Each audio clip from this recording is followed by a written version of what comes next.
St. Francis de Sales had a very hot temper. Naturally speaking, he was very choleric. And he had to work long and hard to get that temper under control. The irascible appetite and all the other hot-headed elements, all the Tabasco sauce and it's like they were all mixed in his character, his temperament.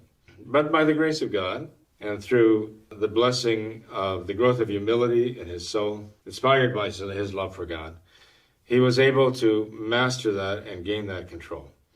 But he always was humble enough to recognize that he was in danger of losing that temper if he didn't maintain custody of it. He had to have an actual deliberate custody of his temper.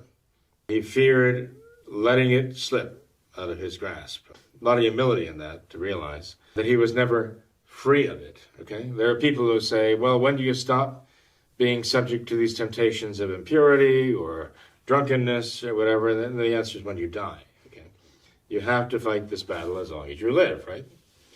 Now, I just said we'd rather offend the entire human race than offend God, okay?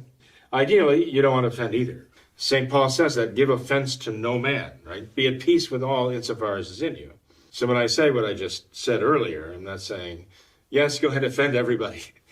That's, just to be sure we're giving glory to God by offending everybody. We know that that is not true. But insofar as there are people who are going to be offended by the truth and going to be offended by our true faith, it's inevitable.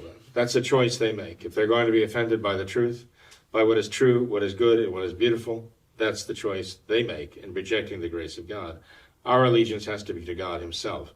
St. Francis de Sales personifies that. There's even an account about an instance that happened in the streets of Geneva one day when he not only witnessed, but he was actually kind of party to a small group of people, I understand, at a time when a young man there turned to his, not Francis de Sales' mother, but the young man's own mother, and he said something insulting to her. And this was offensive to everybody there. They saw what this young man did, and they thought it was really awful. And what St. Francis de Sales did was, without a word, turn and walk away. And people were, well, maybe a little scandalized. Here's the bishop, right, of the diocese here. He has his flock here. These are his sheep. He's responsible for correcting their faults. He doesn't. He turns and he walks away.